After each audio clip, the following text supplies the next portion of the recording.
it's recording now.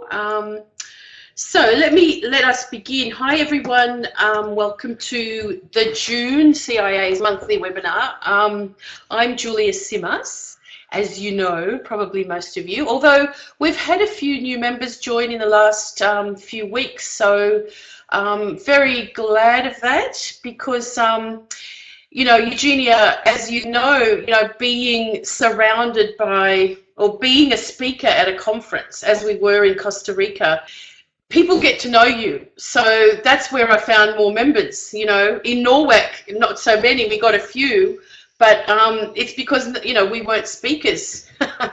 So it really, you know, if you can get the work, it's great if you can do it. Yeah, that's right.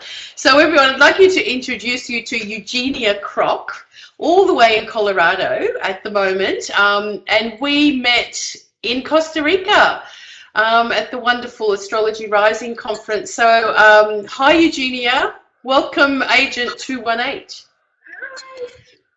Yes, hi Jules, I'm so thrilled to be here, to be an agent with the CIA, your awesome organization. Cool to be part of something that has been put together by a woman who is both charismatic and bold and intelligent and awesome, such as yourself. So it's really cool to be part of this with you. I love it. Thanks, Eugenia. Well, I mean, we attract the right people, I have to say. You know, there's people that come up and say, you know, I'd love to be an agent like yourself, because you just know you connect to it straight away, and I love that, you know, for that reason. So that's wonderful. It's wonderful to have you, and we look forward. So perfect for today to introduce you to the members. I've got some details of your website and email and stuff at the end, so that people can connect to you further, especially anyone that would want live readings in Colorado, I suppose. Are you near Denver? I'm actually in the mountains, and I'm currently only seeing clients online. Okay, fair enough. I do have an office out of sometimes, but for the most part, I'm trying to be online right now, just for, you know, so I can, you know, be about and travel about and work from anywhere. Okay. So, yeah. So do you want to just tell people like what's your specialty? I know, or who you studied with. I know we never stopped studying, but just a bit about yourself. Yeah. So a little bit about me is I live in, like, yes, the mountains of Colorado. I've been doing astrology professionally for almost 10 years now. I originally got my master's degree in counseling and art therapy, actually. So I went through a whole degree working with the brain and working with clients. And then eventually, I actually had an art therapy studio, and I was seeing clients, community members, and they just kept wanting astrology. And so eventually I was like, this is ridiculous. I don't know why I'm doing anything other than astrology. So I gave it all up, and I just decided to focus on astrology. I originally was taught or introduced to astrology by Jason Hawley in Santa Fe, New Mexico, because that's where I was living at the time, the professor at my graduate program. So that's how I found out about astrology. And then it's a way of life, isn't it? You just never stop. You just never stop learning. It's every day. It's every breath of my soul. It's every conversation I have. It's you know, it's in the fibers of my being at this point. So, you know, I have a podcast that is awesome called Bridging Realities, and it's me and another gal who host it, and we'll love to have you on as a guest, because we like to bring especially, like, you know, females onto the podcast, even though, you know, plenty of men come on, but it is a very female-oriented conversation. It's very fluid, and we bring in people, non-astrologers as well, mental health therapists, or Ayurveda people, or yoga, or all kinds of different people, so that's fun. And and I see clients, and I'm working on a new thing, Accessible Astrology, which is trying to give more resources to mental health therapists. So it's a project I've been working on for years, and we just recently put out the website. There's not tons of content on it yet, but that's kind of my ultimate goal, is to is to encourage and help mental health therapists integrate this into their profession more. So wow, how important is that's that? me. Yeah, that's fantastic. The mental health of the world needs some attention, doesn't it?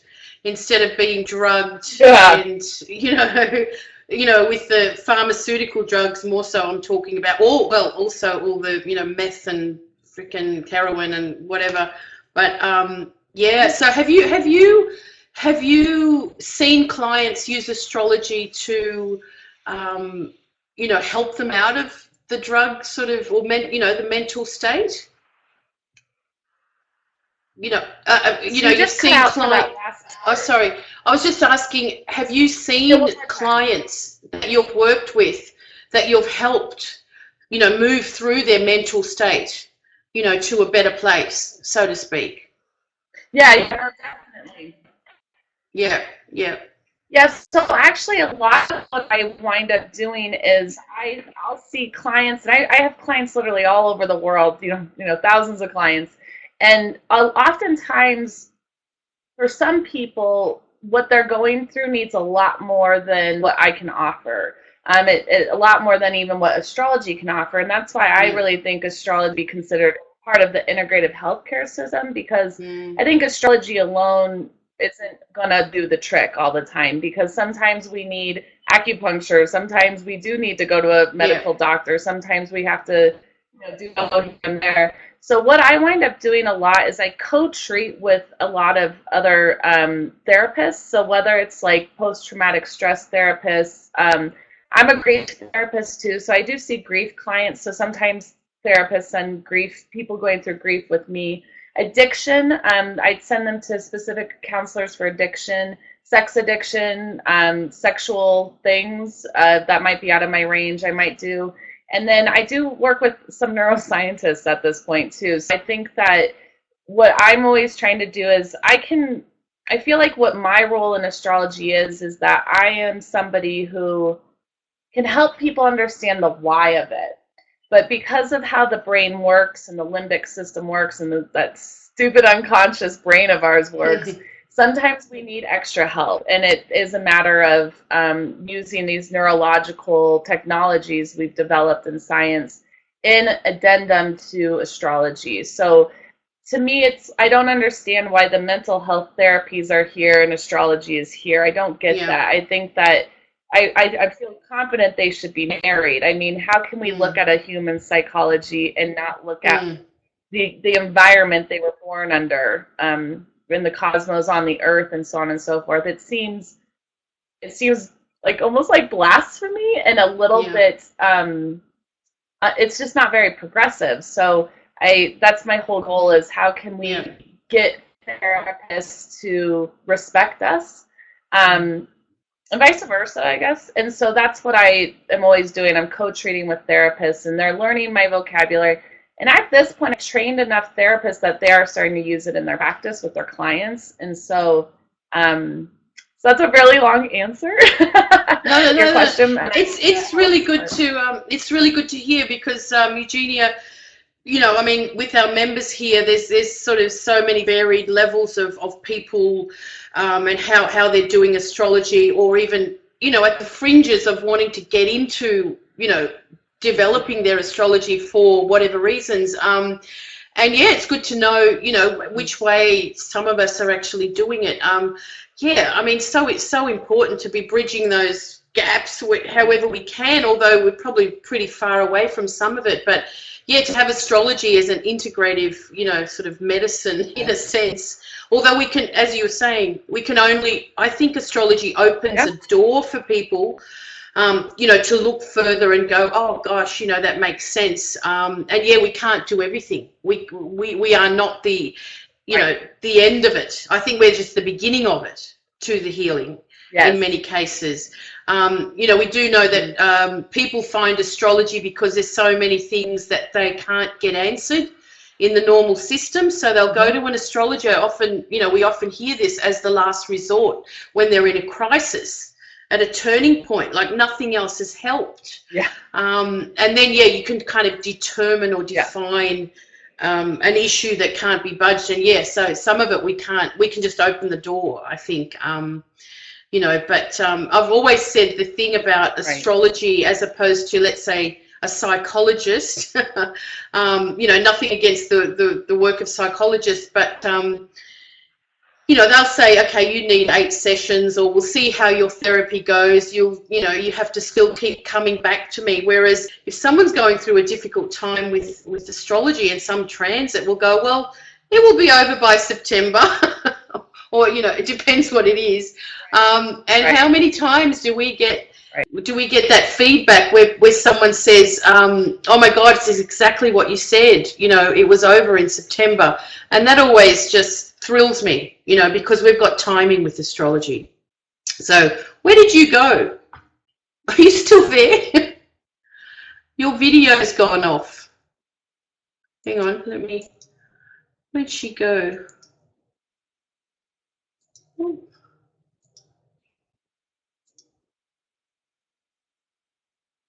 There you are.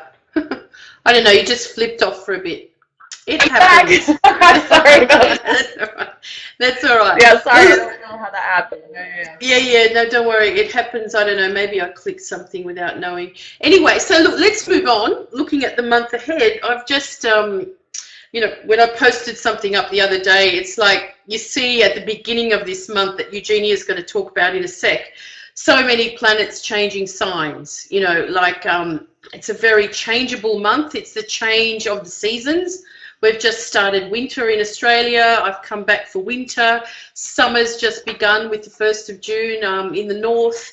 And so, you know, we're embedded into, and even Gemini in itself is such a changeable, mutable sign. So, of course, these are the mutable signs represent the changing of the seasons. So we're in this kind of field of change that we'll talk about. So let's have a look at you know, this is the chart for now. I set everything to 0 Aries, so it's easier to look at. But you can see Mars is already in Cancer, at 0 Cancer.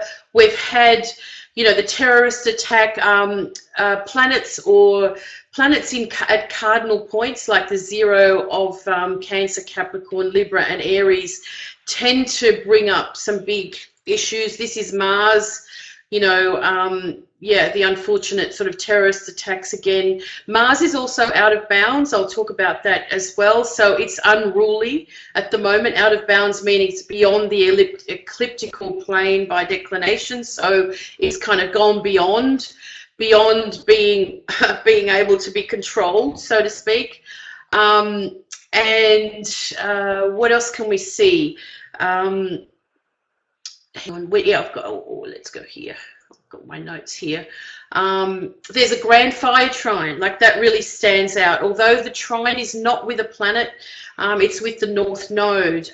So we've got Saturn, Uranus, Venus, and the North Node all in fire. So, you know, somehow there's big ideas bubbling. There's perhaps, I think, a few things like Venus moving into Taurus and Mars into Cancer will help ground a few of the most important things from this grand fire trine happening at the moment.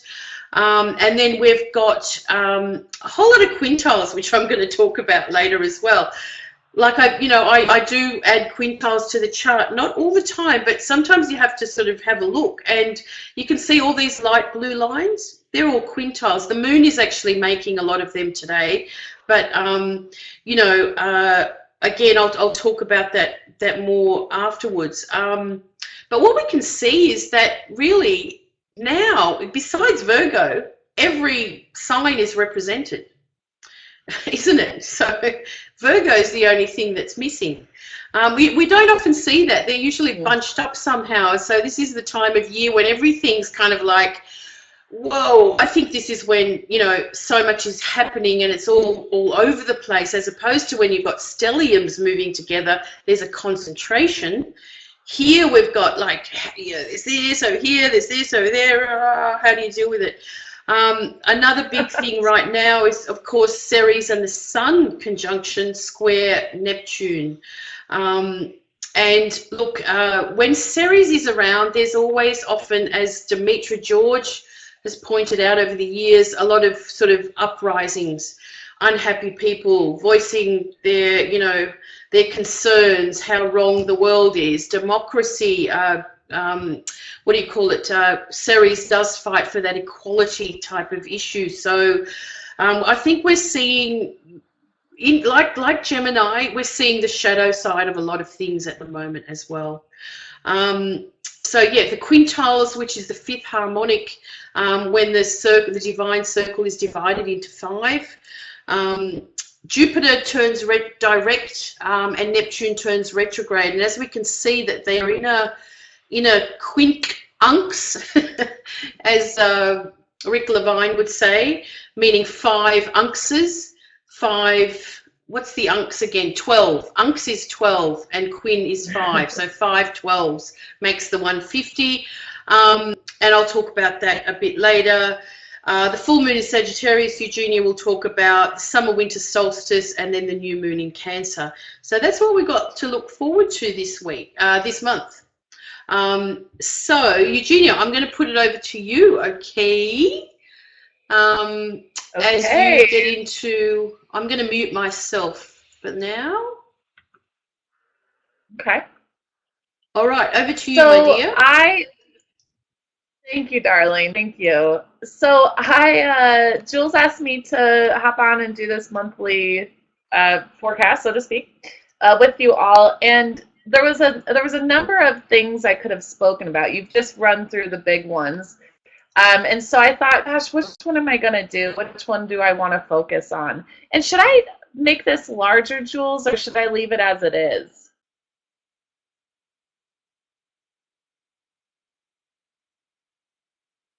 You can make it larger. I think at the bottom, although it's already at 120%. So don't worry, it's quite big in the recording. I'm sure everyone can see it well.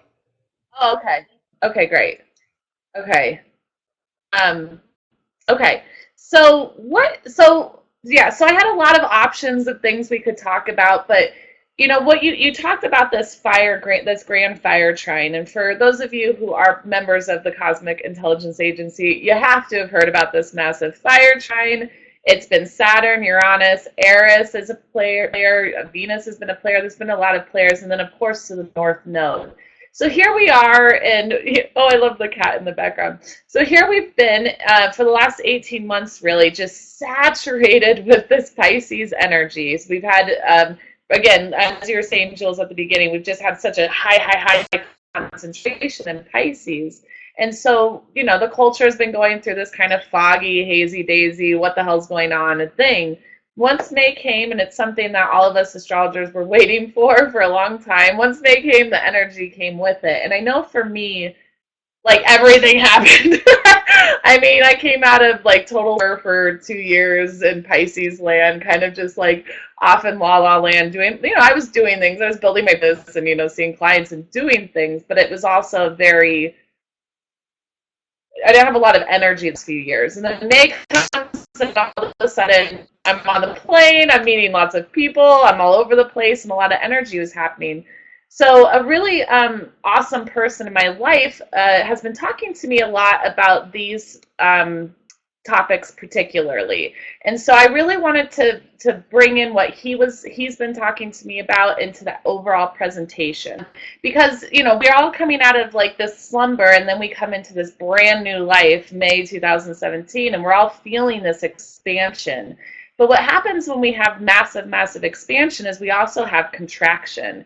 In fact, my last podcast episode that I just did is all about expansion and contraction, and just the way of transformation and how that happens in the human psyche, and how we go big and then we go small, kind of like giving birth. And this has been that moment, you know, like I know a lot of astrologers calling it the portal. We've gone through this new portal where we're moving into such a new way of being. And so we can really go like, whoa, everything's happening, it's all so big. And then all of a sudden we go into this contraction where we're maybe sad or depressed, or we don't feel connected all of a sudden, even though we've felt that way. And so we go and, you know, like my friend on the podcast talks about, you know, we eat our Ben and Jerry's, or we, you know, get drunk with the neighbors, or we do something that feels almost shameful and guiltful because we're like, why isn't it expanded still? Well, this is because we go through expansion and contraction. And to me, the month of June 2017 is kind of a contraction month. But it's when we're using this energy consciously, it's really, really awesome. So like this individual has been really teaching me about the importance of resting and rejuvenating and renewing in the middle of that expansion. So these are the qualities that I think are really present for this month. So to rest, rejuvenate, and renew, we'll talk about that. Self-care. So Jules and I, we've just come back from traveling.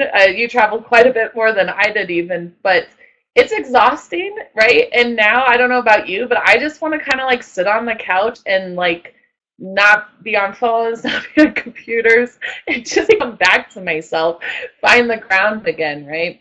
So for some of you, you might not have done the major travel that Jules and I were just doing, but perhaps you did have an expansive experience at work or in relationships or in your community or whatever area of your life you had that fire trying. You probably felt this expansion. So right now is that moment to sit down and kind of to rest, rejuvenate, and do self-care. And this is a month of integration. I know that Rick had mentioned that when he gave his report. This is an integrative month. How do we take like all of the stuff we've come out of the last 18 months with the nodes in Pisces and Virgo, and how do we integrate what happened with all this Leo energy, especially as we come into this solar eclipse in August? How do we get ready and integrate for it? How do we prepare for like this crazy new energy that's going to kind of happen in August? It's undeniable. I mean, the chart for August is crazy. So how do we get paired? How do we get ready? How do we get healthy for whatever might ensue? You know, get our immunity clean and healthy. Slowly, this is a word this gentleman says to me quite often, slowly, slowly, slowly. I think that we are allowed to slowly move right now, especially with Mars and Cancer. We'll talk about that. Connection and love. I think that this is a massive, massive theme right now as Jupiter goes direct and Venus is in Taurus. So we'll talk about that as well. So Venus in Taurus. So these are images I chose that I felt were very Venusian. I have a moon in Taurus, so I dig the Taurus energy. I dig the garden. I love gardening. I love growing things. I love eating things that I've grown. Cooking, right? Cooking is a very Venusian quality, just tactile, sensual stuff, sex, orgasm, right? Like all of that really delicious part of life. This is Venus in Taurus. Of course, I'm sure a lot of you rules Taurus, so she's home. She's home. She moves into her home June 6th to July 5th. It is, you know, it's her elevated, right? It's her at her kind of highest frequency of sensuality and love and actually just enjoying life. And I think that, like you were talking about the terrorist attacks and just the news and everything, all the fear that's just constantly getting thrown at us right now from every direction. Like, how do we just like remember to like enjoy a donut or you know, whatever's in this picture here, enjoy like a meal that we just cooked, or enjoy some fresh herbs and plants that we've just grown, and enjoy sex, enjoy time with our partners, just with ourselves. Like orgasm to me is part of Venus and Taurus. And so this is that time to just enjoy your body, enjoy what it actually does, and how you can connect with yourself, with God, and partner and or partners, depending on how you roll. So to me, this is the Venus in Taurus, it's Venusian. Like, let's go there, you guys and girls. Let's enjoy life. Let's just enjoy it. And because we don't know what is going to happen in August. We don't know what happens tomorrow. We never know. So why not just enjoy it? And this is a great opportunity to do that in June. Mars in Cancer. So this is kind of a funny energy, isn't it? It's very juxtaposing energy, but it is nice because now that Venus has moved out of Aries, or is moving out of Aries, that fire, she's moving herself into an earth sign, so she's kind of getting that calm, central peace. And the same with Mars. Mars now having left, you know, he was in Aries for quite a while, and he's been in, you know, he ran through Gemini and like really pissed people off big time. Me particularly. Oh my God, I was so angry for like 3 days. Well, now that he's moved into the water, we're kind of like, all right, okay, Like, let's just like chill out. Let's chill out a little bit. But when we think about cancer, so for me, the way I really cancer is I see cancer oftentimes as actually a lack of vulnerability. I think that the goal of cancer is to develop vulnerability. I think cancer, because it inherently feels so much, the archetype of that energy, I think it can be oftentimes difficult for people who feel a lot to express it. So a lot of cancers I know wind up being very hard individuals, like the crab. You know, they feel a lot inside, but they kind of always have their dukes up. So as Mars moves into that kind of temperamental or emotional realm, how can we really start to connect to vulnerability? How can we find, our desires and be vulnerable in expressing them? I think as Mars moves into Cancer, it's really about, I feel this and I have a strong desire to tell you, and I'm going to do that. And I love the image I used in the middle because it's like that brick wall of that Cancer can throw up so often. And it's really like breaking through that exterior. I think Mars in Cancer has the potential for all of us to just be like, you know what, this is who I am, this is how I feel, and allow our guts to be seen a little bit more authentically. I think when we do that, we can connect. I think that Mars in Cancer at its highest frequency can be really great connection with others and with ourselves ultimately. And also it's an opportunity to really feel. And again, this is part of the integration process. We've just gone through so much. And like Jules and I were saying before we started recording, like now we need to just, what the hell happened? What just happened? How do I feel about it? What am I doing now? Like it's just that really, really beautiful gift of the gods to give us this opportunity to just sit in and feel and get through that harder exterior and reflect. Yep, absolutely, with Saturn as well. This is a huge element. Saturn's a massive player in all of this. I chose not to bring him in because I couldn't handle all that. So that is Mars in Cancer, and that's June 4th to July 19th. Jupiter in Libra. Jupiter, of course, has been in Libra, but Jupiter is going direct. This is happening June 9th. Now, some will say that the shadow period of that retrograde is until September 9th, so really right before it moves into Scorpio.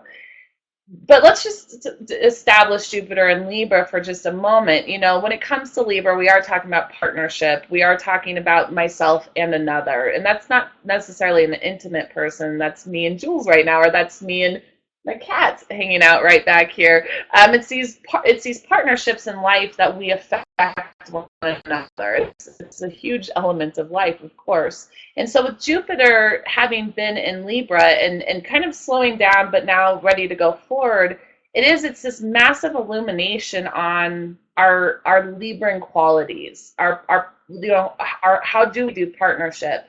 Codependency is a big piece of it, and also individuality with the opposition to Uranus, and authenticity. So what it seems to me Jupiter has been doing with this transit, especially being a Pluto and Libra generation person, which I want to mention, is I feel like my Libran tendencies have really been highlighted year, or however, it's been about a year, that it's been in there.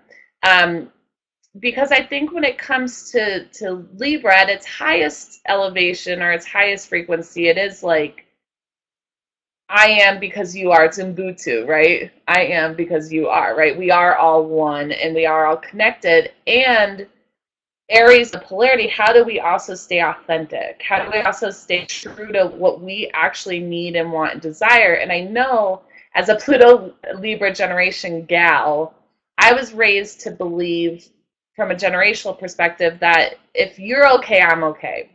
If I look good and I'm really nice, someone will love me. And I just have to be really like clean and and I watched a lot of rom-coms and Jennifer Aniston and all the like pretty, girls on TV and in movies. And if I just kind of flirted around and was really nice, then I would find love. turns out that's total bullshit. And that's what we've been learning under this transit, especially with the opposition to Uranus, which is like, I want freedom. I want my individual voice. I want to say what I believe, and if you don't like me, then I don't care. And I think it's been this really interesting experience, especially having Pluto in Libra, and for any of you who are part of that generation, to have this experience where we can really see, oh my gosh, actually, when I'm authentic and real, that's when love comes. When I can be vulnerable and honest, even though it might not be pleasant and it might look weird, and if it's love, these people stick around, right? I know that last week I yelled at a lot of my girlfriends because I have Mars had hit my ascendant, and I was just mean. I don't know, I got off my trip, I was mean, and they're still here. They still love me, right? And because I can't be pleasant all the time. That's not realistic. And that is the strength of this transit. And especially as it moves forward, I think we have that opportunity, especially for the generation of us, to really, once again, really reevaluate what is relationship and what is authenticity, and how do we be codependent and independent in one. Last but not least, I wanted to throw in Mercury moving into Gemini, because again, this is another planet that has now gone home, like Venus moving into her home of Taurus. Mercury is now come into his home of Gemini. And so here, this is kind of, again, sort of a juxtaposing energy. So a lot of this is, we have a cool down in June, but we also have a lot of monkey mind energy with Mercury being in Gemini. So I think that why it's so important to rest and rejuvenate right now, why it's so important to be still and still the mind, is because I think our mind can get a little bit crazy with all of the changes right now. It might go over here and it might go there, and it might, kind of just explode. We might feel like we're intellectually flying and we're doing all of that stuff. But I do think it's important, like right now more than ever, to kind of just yoga, meditate, actually, or just breathe. Just breathe for like 2 minutes before you go to bed. Just anything to calm the brain down, I think is really important. And above all else, have fun. I mean, at least in the Northern Hemisphere, it's finally summer. So I don't know about you guys, but I plan on having some FUN the next few weeks, hopefully the next few months, and just actually enjoying life, because contrary to popular belief, life is epic and beautiful, and there's so much love in the world, and there's so much fun to be had and connection to be had with neighbors and lovers and friends and family and all of the above. And yeah, so that's my thoughts. So thank you. That's my little thank you page. So that's what I have to share about June 2017. Fantastic. Thanks, 218. Great. I love your take on things. It's always good to have just different insights. I mean, in the end, we'd all come up with very similar things. I've got Venus in Taurus, so I come back broke. Yeah. Mars in Cancer is in my 8th house, and it's like, oh God, Anyway, it all makes a lot of sense. What was I going to say? Mars in Cancer, as some of you know, although I don't follow this or make it a big deal, but Mars in Cancer is in its full because it's exalted in Capricorn. But I do prefer the way that you look at it, Eugenia, instead of saying, oh, it's going to be bad, or, it doesn't work well there. It's that time to reflect. It's in a water sign. It is not as active in water. Although something I found out from Philip Sedgwick at NORWAC was that he looks at the perihelion of planets, and Mars's perihelion is in Pisces. So he talks about Mars in Pisces, which I have, so I was very fascinated. Although, as something, it is a Mars in a very spiritual place. It is the highest, and Rob Hand talks about Mars in water being the most spiritual, sort of way of its expression. Yeah, we've got to kind of be careful how we take things in, I think, a lot of the time. Yeah. There's always, I always see that there's also, even though we say it's in full, there's a reason for it to be in full, but there's also the goodness of it being in fall. You know, there's other ways to sort of, Mars is asking for something else at this time. You know, not the gung-ho out there, but yeah, more reflective, more feeling like it's time to feel what to do. It's not time to just go forward and act. It's time to really feel it, and this is what we're going to get from it, right? Then the just a bit of a Mercury in Gemini now is or moving into Gemini from this chart here is moving very fast. I often find because as it's moving toward the sun, it's going to meet the sun around the solstice at its what we call superior conjunction. So on its outward journey, that's when it moves double time the speed of the sun and overtakes the sun and becomes again the evening star. I find, I was born with a fast-moving Mercury, and I find those times more confronting than Mercury retrograde, because Mercury is moving really fast, right? So it's more tricky. It's super tricky at this time. So just beware of that, because we only ever really hear about the Mercury retrograde as being a time to watch out for, whereas just wait. The Mercury fast times are just as important. Okay, so keep that in mind. Now we're going to have a look at a bit of at the solstice and stuff as we go. But before we do, as Eugenia's sort of taken us through the beginning, you know, of the first half of the month in a sense, the next thing that happens, as I was saying before, Jupiter goes direct. And then Neptune turns retrograde. It's interesting that the moon joins it at the same time as it turns retrograde, which is quite interesting in Pisces. And so the both of them, you know, in a sense, in stationary points at the same time, because Jupiter's just started moving direct, so it's not really moving anywhere yet.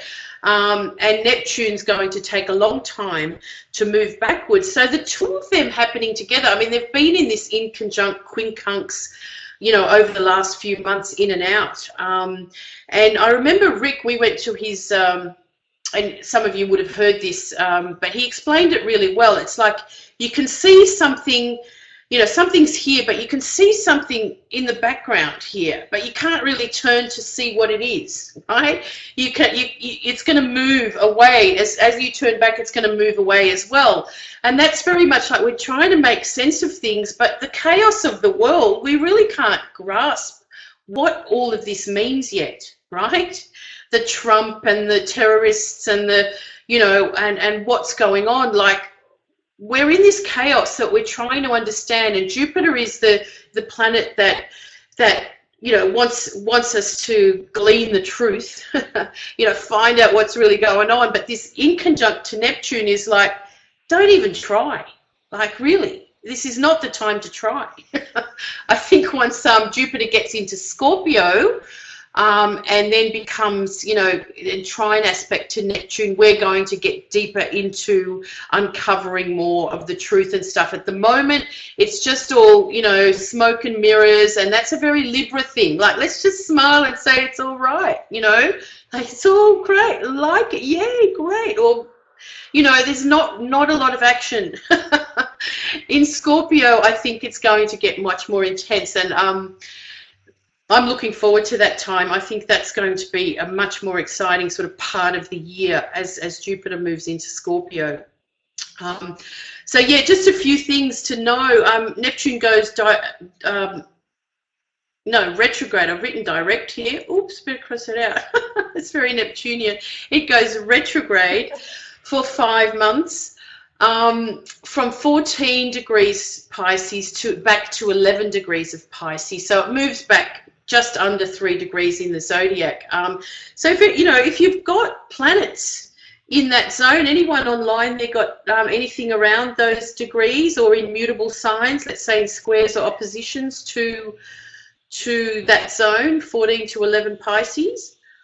My Pluto's at 12 Virgo, so it's been in that zone for a long time. And you know, I have to say the biggest part of that for me is like, the CIA is very real now. Now I've really kind of just got to run with it, got to move with it, got to keep, you know, well, I don't know, I don't want to say make it bigger, although it is getting bigger, but it's that big. The Pluto Neptune, it's that big. It's my life, you know, and I've got to face up to it. This is real now. So I think this retrograde of Neptune is going to help me redefine the dream, you know, as it expands and stuff. So yeah, so 3 degrees of focus for that Neptune retrograde. It will include the opposition to the Sun in September, which we'll look at as it gets closer. But now Neptune, whichever way, you know, it's been moving direct, and it doesn't move fast anyway, so it's not like it makes such a big difference. But what we when the planet goes retrograde, what we want to do is kind of really pay attention a lot more to what it is in our charts. Okay, so in this time of, you know, confusion, a lot of people are perhaps in quite, how many times do we hear people that have a Neptune transit saying it's the worst thing in the world? I hear that all the time. Astrologers mainly, you know, like Neptune is the one that gets you. Neptune is the one that we can't, you know, like, you know, Pluto's heavy, Saturn's heavy, but Neptune is the one that we just can't define. And, you know, and when we look at Neptune, Neptune's all about, you know, the everything, you know, how we put everything together, or when the everything's not coming together, we're confused, we might be very worried or anxious, even depressed because the world's not good enough, or I can't see beyond, or I can't see where we're going, or I can't, you know, I can't get it. And many people fall into that despair or depression because the world's not good enough for me. I can't, it's not nice enough. It doesn't give me enough. You know, what's my perfect world? Although there'll never be a perfect world. So it's something that we should, in a sense, all the outer planets are, I think, about letting go of something. So, you know, the perfect world, is there one? Is there a perfect partner? Is there a perfect anything? You know, so our levels and standards, and I think this is Jupiter in Libra too, and Neptune in Pisces, the standards we set for ourselves can be way too high, just way too high, that we're never going to be happy if we keep going, you know, it's good to have a dream, but then realigning with that to some kind of more, oh, hang on, I just muted myself, did I? What happened there? No. Can you still hear me? You're good. I can. Am I still on? I can hear you and see you. Oh, yes. Okay. Sorry. I don't know what happened there. Anyway, so in this retrograde, I'd say that, you know, it's going back to the dream of life, what your dream of life is, and opening up with a lot of faith. A lot of trust in the future is what is necessary in order to survive through this, okay? Believing in the unknown. I mean, Pisces people, or a lot of Pisces types, you know, they're like that anyway, okay? So I know that I've taught a lot of people to be like that. I've got a Taurus husband. It's very hard to be around him when it's like, it will be okay, love. It will be fine. It will be, you know, have faith, all that sort of stuff. He finds it really, really hard. He thinks I don't care because I have that attitude. But it is what gets you through. It is like the positive attitude, the positive intention. We all know how important that is. And you know, catching ourselves up on how negative. Stay away from the news, man. That's enough to make you negative. Right? So if you're feeling anxious or in despair about the state of the world, get away from it for a while. It's not going to change too fast. Get yourself healthy, get your spirit back. You know, Neptune retrograde is all about that. What do you need to re-infuse yourself with that type of thing? And again, the biggest thing about Neptune is that you open up to the unknown. Like, the world is full of wonder, as you were saying, Eugenia. Have fun. Like, it is about opening to the wonder of the universe and what it is. It's not all about this concrete reality that we find ourselves in, that is how the world is run, right? We know that many of us would like to see it run differently, you know, like, And it's not. So we need to keep that spirit about being in the world alive like that within ourselves as well, and not be afraid of what's coming up next. Trust, faith, is all very much Neptunian and Jupiterian, which of course that is their dilemma for the next few weeks as they shift directions, but they're still in that main contact. So I think that's a very important part of this month. Hang on, I've got the new moon in Cancer. Sorry. I want to do the solstice first, then I'll get to the new moon. So, of course, as we enter zero Cancer, which is down here for the solstice, it's summer in the northern hemisphere, and as we go, yeah, you lucky things. I'm so much more a summer person. As we know, when the sun's at zero Aries, we start spring in the north. When the sun's at zero Libra, we start autumn. When the sun's at zero Capricorn, we begin winter. And so therefore, the northern hemisphere spring signs are these first three. The summer signs are Cancer, Leo, Virgo. The autumn signs, Libra to Sagittarius, and the winter signs, Cancer to Pisces. Capricorn to Pisces. But a lot of us are, of course, in the southern hemisphere, and it's the opposite. So that we've gone into winter right now. And there's quite a few questions that often come up, like, is Aries still Aries if it's born in the southern hemisphere? And of course it is, because the sun doesn't sort of jump over the hemisphere to be on the other side. The sun is in Aries still. Doesn't matter where you are in the world. But I think that the only way to help us define this is that there's a spring Aries and there's an autumn Aries, okay? Like, I'm born a Pisces, and I'm a summer Pisces. I'm a late summer Pisces, and I love summer. I could not imagine being born in the winter. I think I'd be a different person. Yeah? I'd be a completely different person. So that's how I look at the extremes of the north and south as a summer Pisces and a winter Pisces, or whatever sign that you're looking at. And so it still makes sense to me. It still makes sense to me. It's like every sign has so much, paradox, oppositions within it anyway. So this is just another one. And just to know that when the sun's in Pisces, it's not in Virgo on the other side of the world. Okay? So, and we're always, our north, we've got a universal north as well. Like north is north everywhere in the world. South is south everywhere in the world. So we have a universality about all of this. Now, as we reach the summer solstice, what we know is that the summer solstice is all about the sun moving to its highest point in Cancer in the northern hemisphere. Okay, so it's all about the declination. Okay, so the declination is at 23:44 at the summer solstice for the north. Declination 0 for Aries and Libra. Declination Capricorn 23 south. It's easy. It's good to look at it in this kind of graph, because this is what we call a longitudinal graph. So from 0 to 360 degrees in the year, we have at 0 Aries, the sun is here at 0. It reaches its height at 23 Cancer.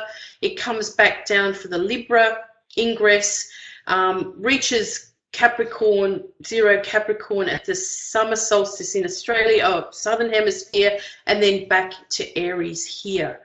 Some of you, of course, a lot of you will know this already, but it's really the first lessons that you have in astrology should be about that, understanding, what we're looking at when we've got starting with the sun. And then this is a graph to just, show, of course, all these notes will be added to the video so that everyone can have these for your own study and stuff. But so here it is by declination when we're at 0 Taurus, the sun's at 11. Now this is all called what we call parallels and contraparallels in astrology, the declination as well. So as you can see, yeah, the Libra and Aries are 0 points, and the extremes are Cancer and Capricorn. So yeah, Libra, Aries, balancing points in a sense. Although Aries you don't really look at as a balancing point as a sign, but when you think about it, the sun being there, it is a balancing point. Okay. Yeah, I was asking, are these numbers constant? Yes, well, pretty much, by a degree or so. But well, no, I mean 0 Aries doesn't happen. It happens at 0 0. Okay. Yeah, so you can keep an eye on that. And of course, then this showing the Tropic of Cancer is called the Tropic of Cancer because that's where the sun is when it reaches its height, and the Tropic of Capricorn going through the southern hemisphere as the sun reaches the bottom. So this is the solstice chart. We can see that Mercury is going to be conjunct in its outer conjunction just after the equinox, just after the solstice, moving fast, as I said. It really, I don't know, I think that kind of indicates a really kind of full-on second half of the year of Mercury moving fast. Often, we can do this in our own astrology charts.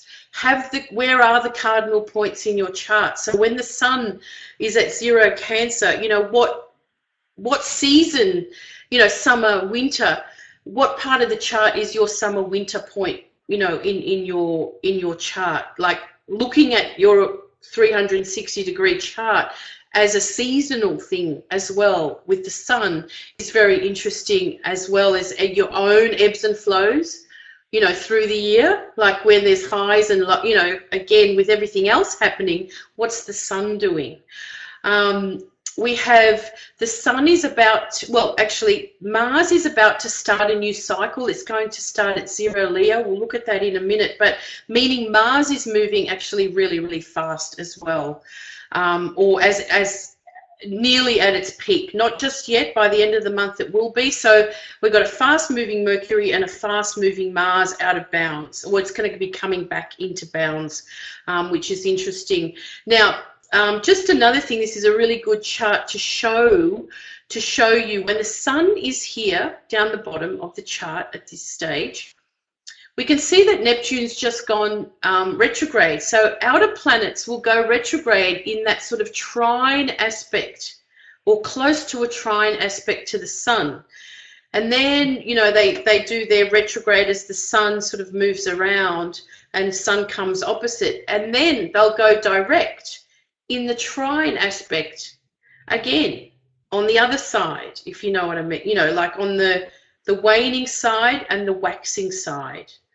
Okay, so that's just a good, I teach my students this as well. Like, look at the chart, look at any chart, where you get good at this. Where is every planet and what is it doing and what is it about to do? Okay, and you can tell if you've got a planet over here that's direct in this kind of zone, you're going to go, it's going to go retrograde soon.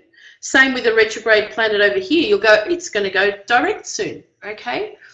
Anyway, this is, CIA stuff. What else can we see there? Let me continue.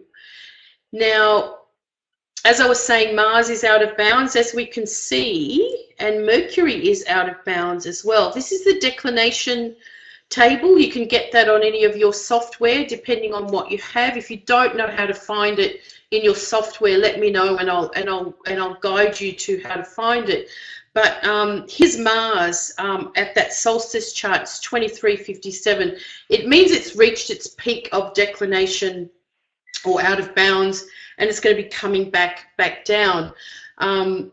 And we can see that Mercury, as its fastest as well, is going to be out of bounds as well, because it's going into Cancer.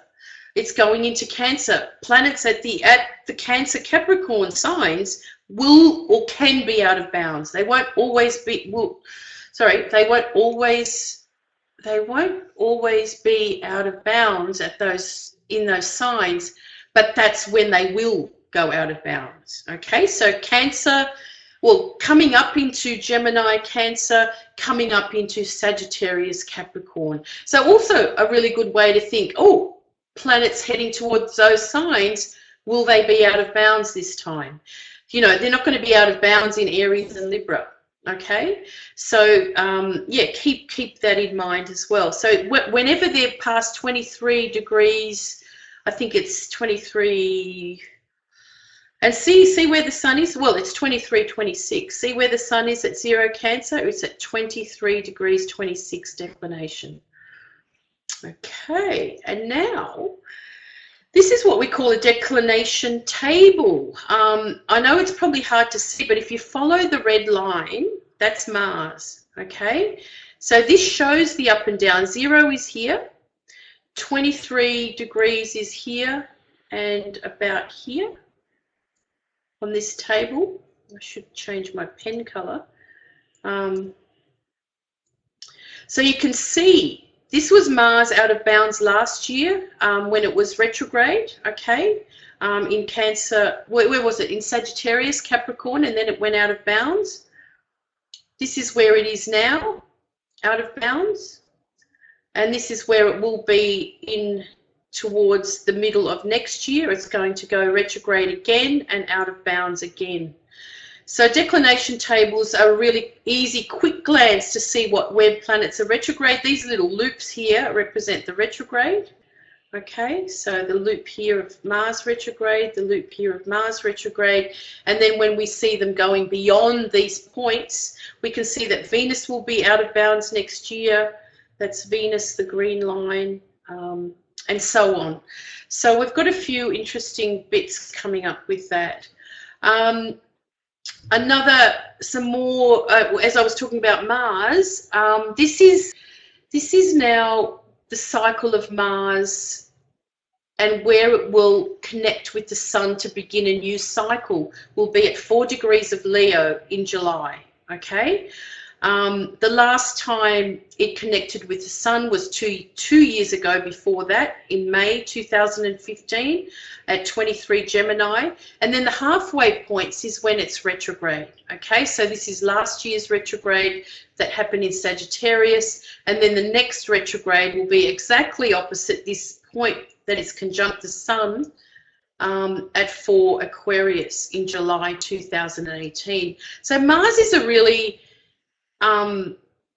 although it's a little bit elliptical, it's not always exactly so spot on like this 4 degrees Leo and 4 degrees Aquarius. So we can look ahead at Mars and how important it is about looking at 4 degrees Aquarius and 4 degrees of Leo in the next year. You know, again, alarm bells. I tell my students to plot the Mercury cycle, the 3 Mercury cycles, the Venus points, the Mars points on one chart, and then all the rest of the planets for a year, and print them out, have them near your computer, so it's a quick glance kind of thing to know what's going on. Oh, hang on, I've jumped the gun here. And then, yeah, and this is the Mercury cycle for what we've got coming up. The yellow stars here represent the outer conjunctions, the red ones, the retrograde conjunctions. So I see them as important as I do as the Venus star points. There's retrograde conjunctions and there's the outer conjunctions. Since doing the Venus star work, I see all the points with the sun extremely important for all of the planets, so that they're part of the pattern.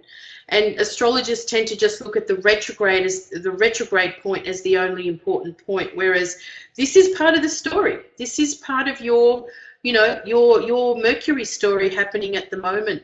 And we're living in that sort of time of going from water to earth, which is very much grounding the mind. You know, the reality, what we're creating in our mind, how what we feel, water signs, feeling thinking, okay, Mercury in water, and how that manifests in our lives, okay? So again, points to be very clear about that in your own life and what's going on. And then with Venus, actually yesterday, June the 3rd, what is it? No, a few days ago, June the 3rd, Venus reached her what we call maximum elongation as a morning star. So from this point now, she's going to begin moving faster and faster and on her journey toward her exterior conjunction behind the sun, which will happen January the 9th next year, and it will be conjunct Pluto. I won't get into the story of the descent of Inanna now, but it's actually, she is now on her way into the underworld. The retrograde is not her journey into the underworld because she needs to go through 7 gates to get there. And the 7 gates that take her into the underworld take 7 months. And they begin at her brightest point as the morning star, and it takes 7 months for her to get into the underworld. So although I like to see that she could be going to the upper world as well, we're not always going into the underworld. I see the Venus story at this point, you know, what mission are you on? Okay, what's your mission? Morning star Venus is like the warrior. Where are you heading? You've got something to deliver by next January, and we could probably all have a little think, you know, what's going on in my life? Is there a goal for January next year, or to begin the year with? It doesn't have to be exactly January the 9th, right? It's sometime around that time.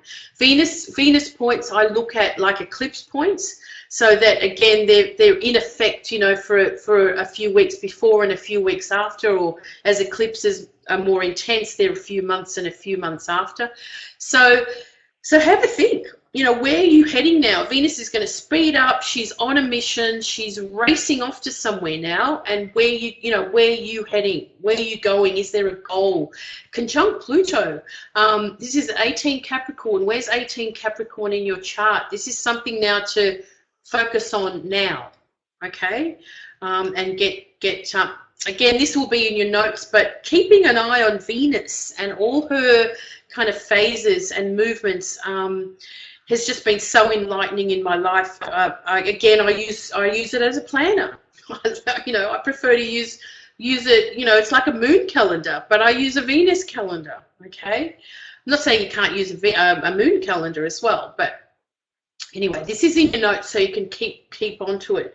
And then anyone, again, all of you members, I'm not sure how many of you know how to read an ephemeris, but just by the things that I've been saying, we can judge a planet's movement by we know that the sun moves a degree every day, a little bit less, a little bit more.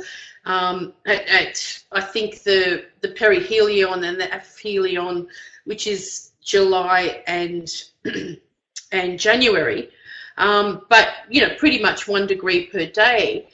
We can see that Venus, if we now again, if you haven't got an ephemeris, you can get it from AstroDeece or astro.com for like any year you want, okay? And start looking at it, start knowing how to use an ephemeris to find things. And anywhere we look, we can see that Mars is speeding up by the end of the month. We can see that Venus is speeding up by the end of the month. We can see that Mercury, when it's conjunct the Sun, when was it? The 21st. It is moving double the time of the Sun, okay? The Sun moving 1 degree. Here we can see it's moved nearly, no, that's 1 degree as well, sorry. Yeah, and then it overtakes the Sun and starts moving faster. So any planet, you can tell how fast it's moving by judging, especially Mercury, Mars, and Venus, okay? The others move so slowly that they're never going to overtake the Sun, okay? Mars will never overtake the Sun in movement, although it will reach the same movement as the Sun for a little while. So again, that makes a difference to the story. How fast a planet's moving. If you study horary, This is one of the most important things about horary, is that you need to know how fast the planet's going. If it's slowing down, if it's speeding up, it makes the difference to the answer, right? That Mars is going to deliver, or it's going to be retreating back, or what have you. So these are the principles that horary is very good for teaching. If you haven't done it, we might have to do an episode of horary sometime coming up, because it really teaches you the principles of planetary movement and how they affect a reading. All right, any questions out there before we kind of fold up with a few chart examples that some of our members have put in? Everyone good?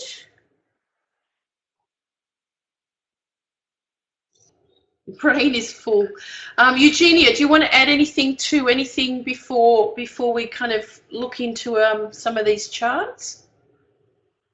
Or anyone else? I love the brain is full comment. I get that. Lots of good content, Jules. It's so I can't good. hear you though, Eugenia. You can't? Can you hear me now? How about now? Where have you gone? Can you hear me or see me? Oh, yes, I haven't looked at the solstice chart enough. Or did I? No, did I? No, did I? Here we go. Oh, you know, Jules, can you hear me? Oh, I know. Sorry, I do have to finish something else. The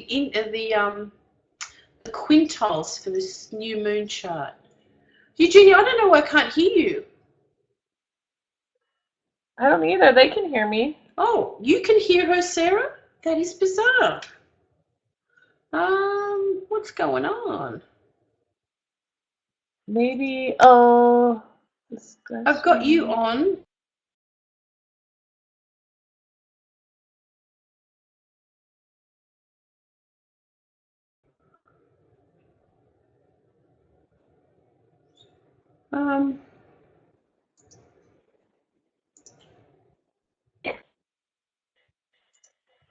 Is that better? Can you hear me? Can you hear me? Hello? I can't turn you on. What is going on?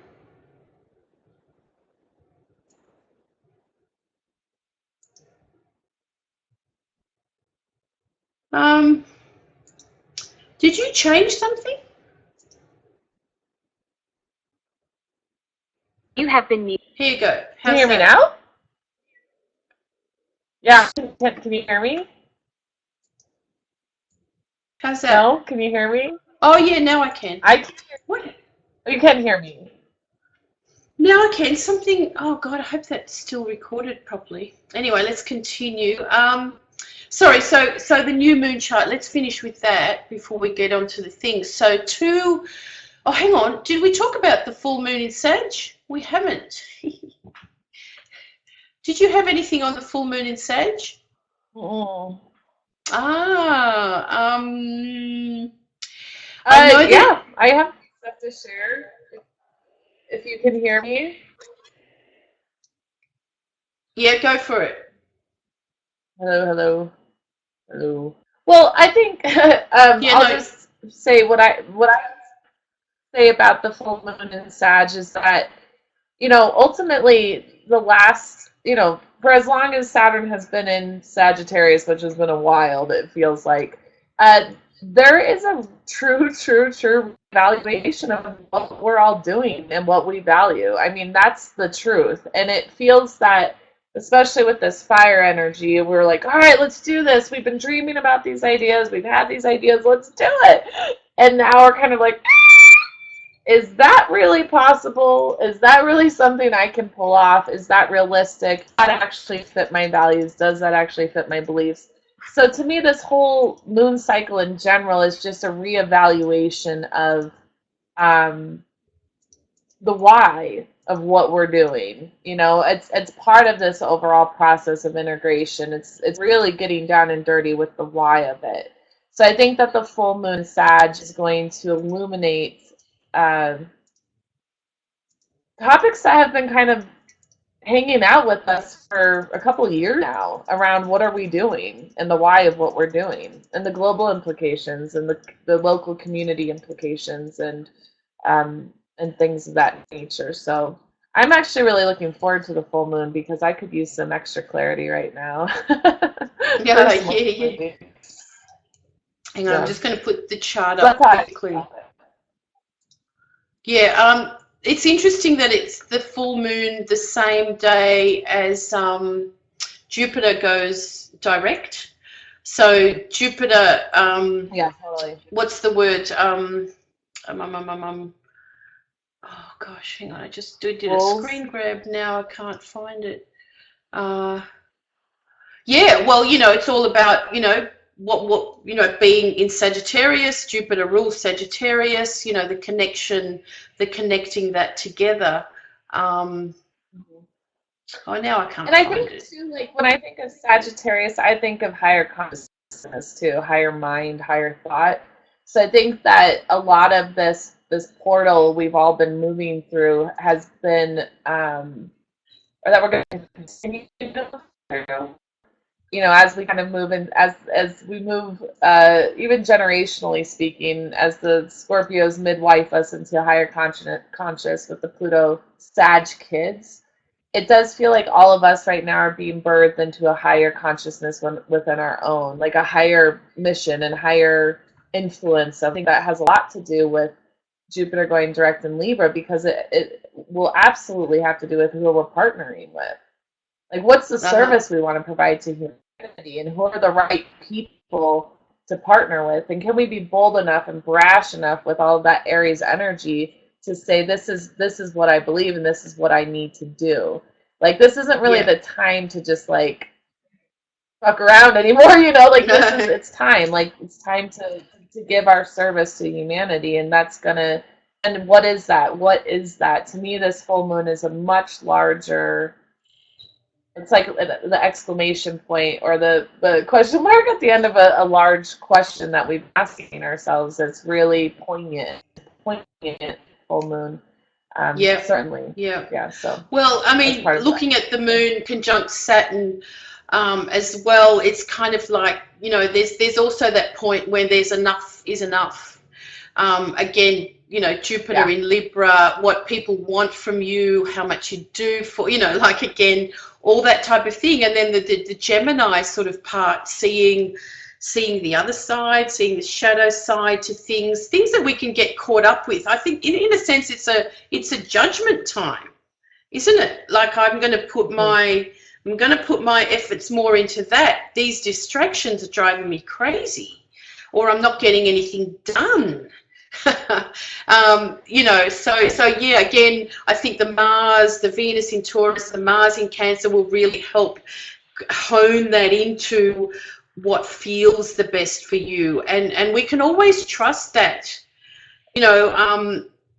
So often we can so trust that we know ourselves what the best thing is. Like, that person's zapping my energy, I can't see them all the time, and face up to it. And it's not a bad thing. Don't feel guilty for it. This is another thing about Saturn. Saturn is called the master, how we master our lives. But in order to master our lives, it's not feeling guilty for our decisions, okay? This is where we fall apart. This is where we then are made to feel bad, like we're not doing enough, we're not blah, blah. So it's owning yourself how you are. Very, true to what you're made of as well. So that's a very Saturnian thing. So it's a big Saturn lesson, conjunct Saturn, full moon conjunct Saturn. Here it is, up close and personal. And I think too, it's a matter of really seeing where we've overpromised, where we've overcommitted, right? Like, and that kind of that Jupiterian and Sagittarius energy that's like, I want to do it all, I want to do it all. Yeah. And really, and Saturn, like, the beautiful part about Saturn is it limits us. And this is a Jason Hawley quote that I learned very much at the beginning. But yeah, it's limitations give us freedom. They set us free. I mean, when we can be so succinct and so clear on our path, we can then become much more graceful, and we can be much more Yeah. intentional and much more integral with what we're doing. Yeah. Things I work think better. it's a reevaluating in months. Yeah. Things work better. We're not in Yeah. such a fluster and stuff. And again, that's the opposition to, I think, the Gemini is the sort of integrating of so many things, whereas the Saturn sort of says, do what's most important, be with those most important, like you're going to be the judge of that as well. And again, Saturn represents consensus reality, the shoulds that we should be doing as well. But again, being the master of your own Saturn is the shoulds that work for you. Okay, so that's why, mastering Saturn is what's, without feeling, again, guilty or selfish about it. It's just what I need to get through, okay? And we're always beat up for that as well. Like, you don't care, or but again, it's a survival thing. It's how we survive. It's how we can do much. Now, this leads me into the quintile that is ongoing between Jupiter and Saturn all this month. And I'll just get back here. And this is, of course, still active in the new moon chart. And then we've got all these quintiles, or quintile yods actually happening. So Jupiter, Saturn, and Venus on the edge there, as we can see here, pointing to Venus. So what is, when we talk about quintiles, we know that it's said that they are the nature of Venus and Mercury. So they're about putting the heart and the mind together. So if it doesn't work in the heart, if we think we should do it, if it's not in the heart, it's not something that should be done. Okay. So here we have a very strong Venus. So, where does your passion lie with, and all that type of thing, okay? That comes with that. The other one that's happening is with, hang on, where is I put it? Is happening with Pluto, Chiron, but to the node. Again, a formation like that isn't as strong because the node is not a planet, okay? But it does represent, in a sense, the eclipse points and stuff like that. So here we have Pluto and Chiron, which is pretty, it's almost like, how do we make the most of the situation that we find ourselves in, the chaos in the world, the overly controlling powers that be, that are messing stuff up, and we're looking at the North Node in Leo. Where's that pointing towards? Like, use this in a sense. You see times like this that it's like things get built out of the necessity of the time, right? Things happen, or whatever's happening in your life, you will, it's about adjusting, doing the best you can with what you have. It's about the survival. That's how I see it, right? Again, we're not going to fix everything, but what's the best we can do with now, pointing to the North Node. And Ceres is opposite Saturn in this new moon chart as well. So again, Ceres, very important to keep an eye on her. I think there'll be quite a bit of uprising at this time around the planet, somehow, demonstrations and stuff, because Saturn being, the authority, and Ceres being the democratic one, more about this doesn't work for all of us, okay? So look out for that. And also in your own chart, this 23-degree opposition, where's that happening in your chart, and where do I have to sort of stand up for what I, for my own kind of democratic rights, or in life, around people, that type of thing. Again, remembering that Mercury, Mars are moving very fast here near the Sun. So I think there'll be a lot of, sorry? I'd also say with Ceres, something that I like to kind of consider when she's playing a lot of, or she's, large influence, like she's going to be a big influence, I think, in this eclipse coming up as well. But a lot of, like, the shadow of Ceres is that energy of a victim mentality as well. Uh-huh. So the world's falling apart, the world is shit, so I'm going to just hide and I'm going to go dormant and I'm going to grieve. So I think that when you see that Saturn series opposition, there's that internal struggle too between like do and act and build and Right. develop with Saturn, and then there's this series part that can be very also like I don't want to because Yeah. the world owes me one because things are Yeah. too hard, things have gotten too tough, so I want to not do. So there can be that they can be activated in both of those ways. I see with series, either total like rebel fight, or it can also be a retreat as well. A retreat. Yeah. So I think that's a part of it as well. Uh-huh. I mean, the thing about I think Sol, one of our agents, she has done a lot of work with Ceres and eating disorders.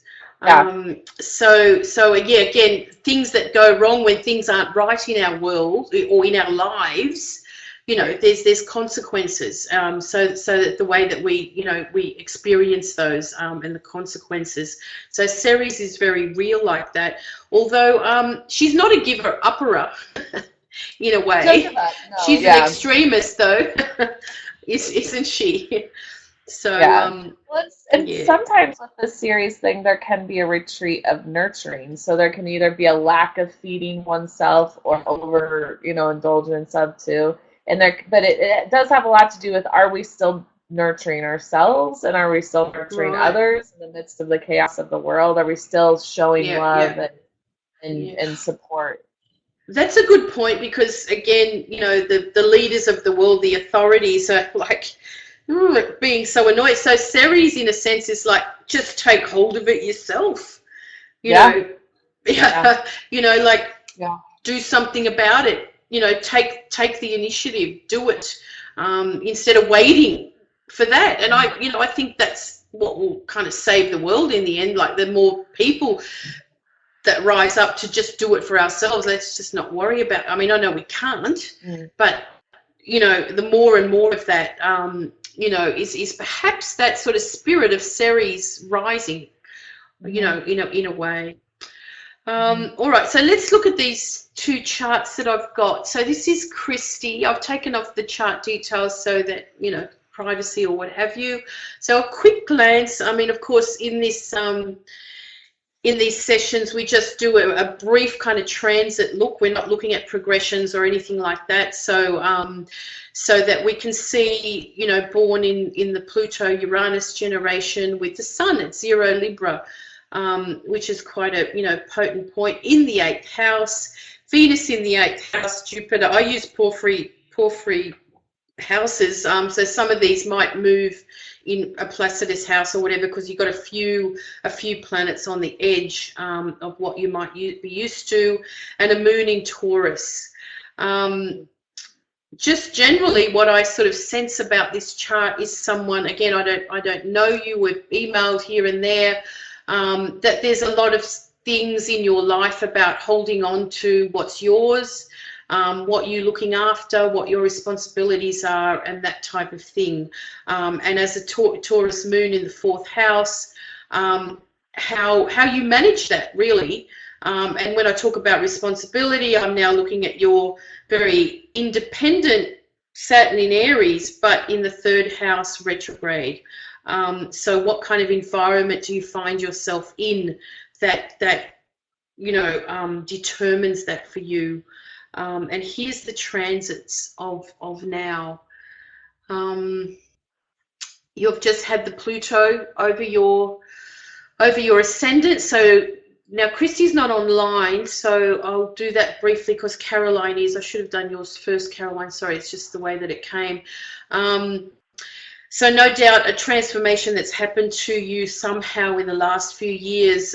We don't know what that is, but it would have been life-changing. It would have been, it's probably still is life-changing, and you're still dealing with the overflow, let's say.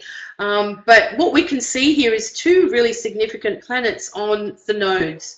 the Jupiter being transited by the North Node in the 7th, and Uranus being transiting your North Node in Aries. So 3rd house, 7th house, what could you, imagine with that type of thing going on? And a Chiron return to boot.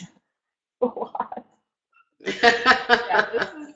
These are quite transits, and then you have to also consider what she's just been through with the nodes, going through the entire the Pluto stuff, right? And then with Jupiter heading over to highlight the South Node as well, it's like every major trigger point has been triggered in this chart. It's incredible, actually, huge change. And how does the Capricorn rising relinquish some of that and just let it be? Like, how do you let go and let God and just trust that the changes are necessary and orchestrated and divine? Well, let's say there's been lots of big changes with the people she's around, the people that she's now around, okay, or like a new sense of new environment that you find yourself in. Maybe you've moved, maybe you've divorced, maybe you've something's happened in your life which is readjusting the way that how you feel where you are, in your environment, and then dealing with what's happened is your Chiron return in the 2nd house. So a reevaluation of yourself, the Chiron return in the 2nd house. Owning up to the things in life that will never change, that are always going to be part of your story, and in a sense, instead of being completely like demolished or devalued by them, is looking at that in the Chiron turn in a different way, that this is what's made me. This is what's made me who I am today. A different sort of attitude to that, which has got a lot of things that have helped along with that, actually, with the Pluto transit, the Uranus on the North Node. So new beginnings for you, new environment, new people. Where are you heading? Although, Uranus has been going through the 3rd house for a while. It's been asking for new people, new experiences to be part of what you're listening to. What's the story being told for yourself, or what you're telling yourself about what your story is right now as well. Venus comes back to Taurus. I'm just looking at this Mars going to trigger that Pluto, or trigger that descendant, which might bring up something about what happened with the Pluto transit over the last few years for yourself. So maybe be prepared a bit for that. What's the Saturn doing? I feel like that Uranus energy is like inviting bold authenticity, right? Like just be true to you. Just like speak your truth. Speak your truth. Yeah, like that is super, super clear here. Speak your truth. Use your voice. What is it that, what is it that you actually authentically feel? Like, how, because I see a lot of the people pleasing in this chart.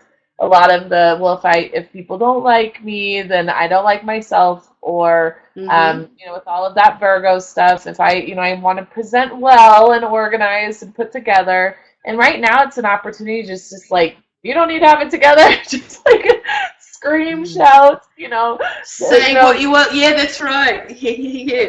Bring yourself out. Bring the authentic. Yeah. Just get it out. Just move it. Just move that part that wants to be voiced, that wants to be felt. Yeah. As you're saying that, I'm looking at the Mercury on the South Node in Libra in the 9th. So it's all about, in a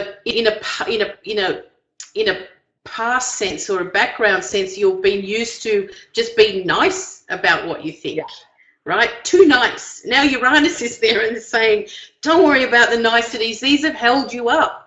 The niceties have been, in a way, a bane in your life, held you up. The over-responsible one. What we can see is that Saturn is squaring Uranus as well, okay, from the 8th house to the 11th house.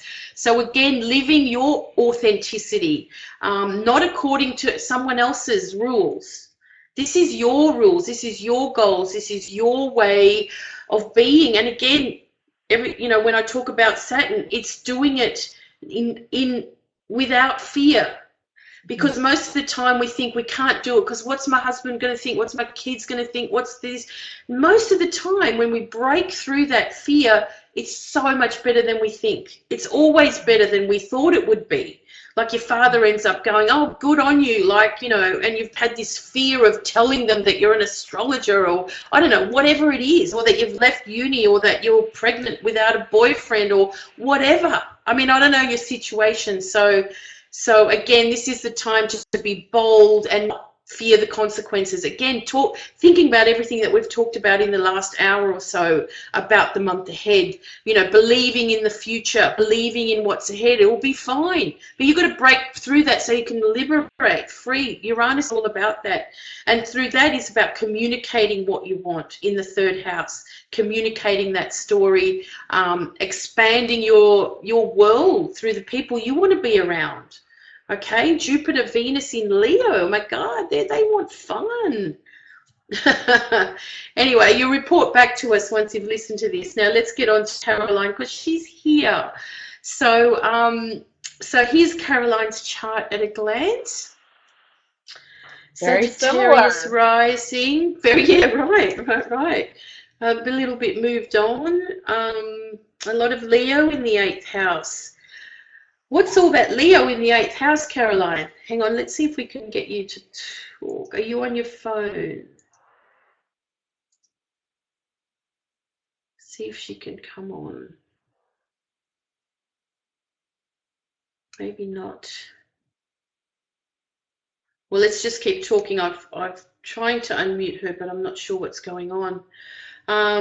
So we've got a Saturn retrograde in Aries as well. No, she's not unmuting, so I don't know. Let's go to the transits. Okay. So we've got a Jupiter in Libra hovering around the South Node in the 10th house. A Uranus transiting a Saturn in the 4th. As you said, yeah, a little bit similar in that story. The North Node going through the 8th house. It's almost like things have to be shifted and aligned so that, again, you can liberate with things that might be holding you back. Okay? It depends what's happening in the 8th house to start with, doesn't it? You know, with the North Node going through there, like who... I'd say there's a very creative person behind all of that and what you're doing with your life in that sense. Jupiter's asking you to expand all of that, put yourself out there in the world. It's almost like, not that you've done it before, South Node in Libra, but it's accentuating the beauty of the world that you want to live in as well. How are you doing that? How are you getting closer towards that? At the moment, Uranus is squaring, Saturn is squaring your Uranus-Pluto as we speak.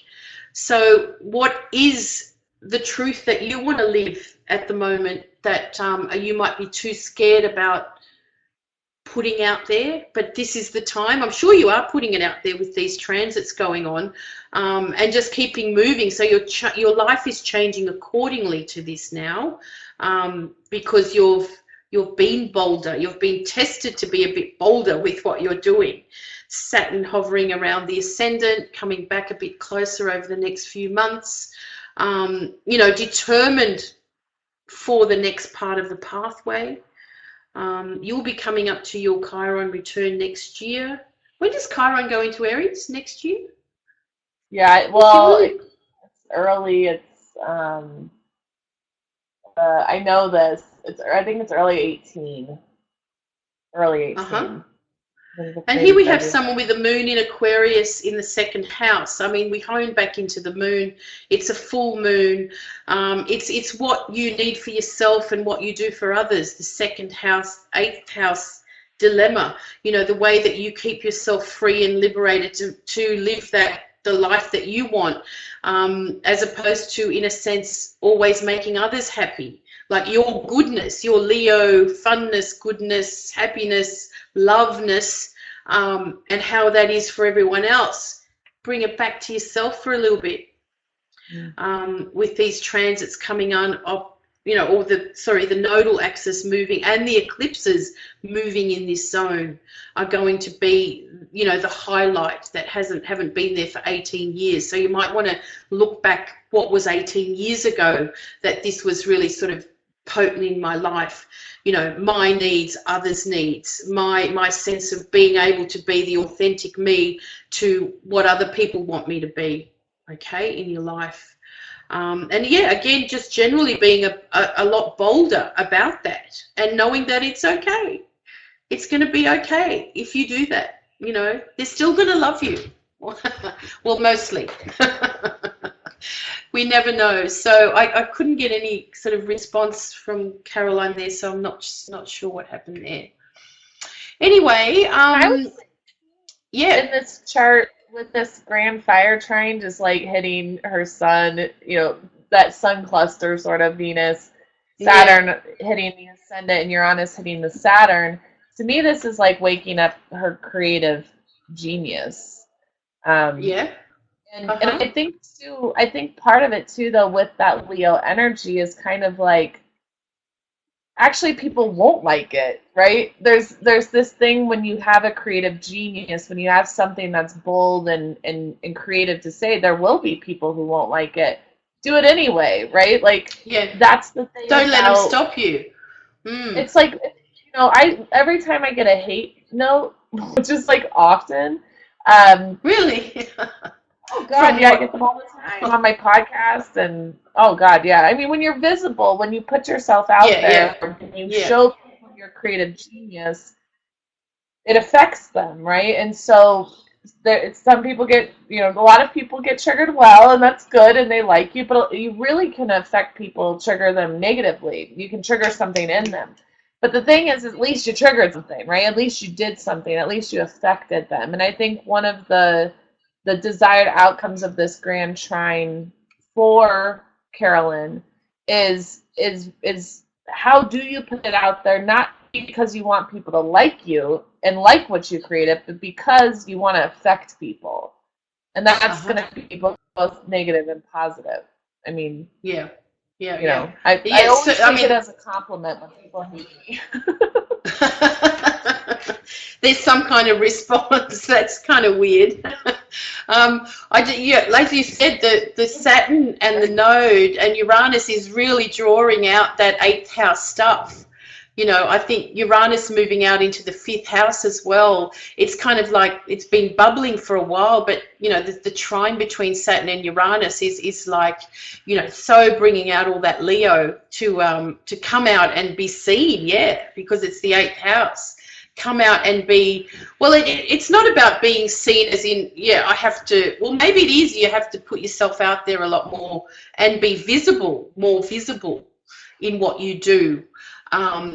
But again, being visible doesn't mean you have to be on YouTube or, I don't know. It depends what you do. Maybe you're an artist and you need to, and you're being asked to sort of put on that next show, or you've been concocting something for a while. Think about that Venus that I talked about on for her mission, to the Capricorn zone, which will be in your 1st house. Over in, like what's the mission to identify yourself with by next January? Anyway, I'd be interested to know, so send us a note on, when you listen to this or whatever, and the follow-up is always part of a good story. She's got a fast-moving Mercury as well, so that's very indicative of a very sharp-minded person that takes in a lot, and and in the 8th house, I'd say nothing gets beyond, nothing gets over you. Nothing gets past you in that sort of sense. So good luck with all of that. So yeah, again, hard to do when we haven't got the questions to come from the native. But Eugenia, thank you so much for being with us today. You're so welcome.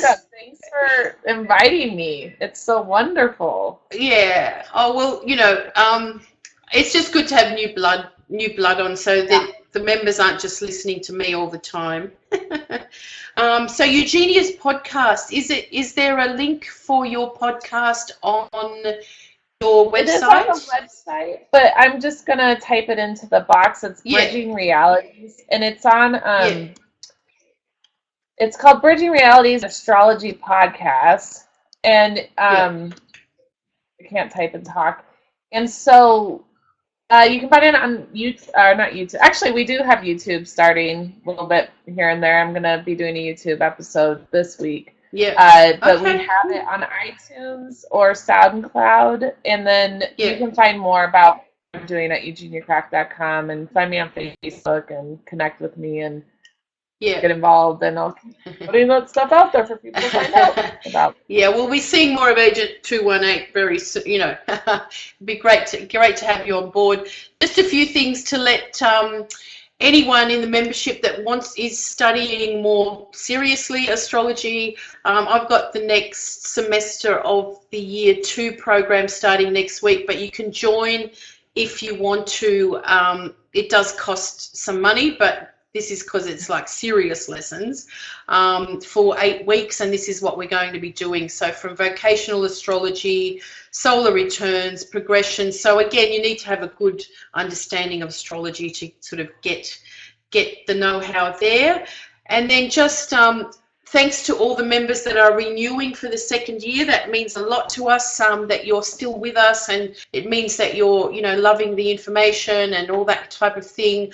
And for these second year subscribers, because you've already got a t-shirt, just note that in the members section, the second year of lessons is up. So I've put them all together instead of outing them every month. So there's 12 lessons for you to get into whenever you feel like, or the next 12 lessons. And instead of a t-shirt, if you haven't got your coupon code, there's a few people I have to still email this code to, but you can, instead of the t-shirt, get a free webinar. We've got an eclipse webinar coming up with Bill Meridian, a 2020 webinar with Wendy Stacey from the UK, and there's more coming up in the year. I just haven't added it all up yet, okay? And then, of course, if you've renewed, email me the astro report that you'd like as well. And, of course, tell other people how fantastic the CIA is. So thanks, guys. We'll let Eugenia go. Eugenia, we'll talk soon. All right. Thanks again so much. It was great to have you on, and we will see everyone soon. Okay. Have a great month and a happy solstice.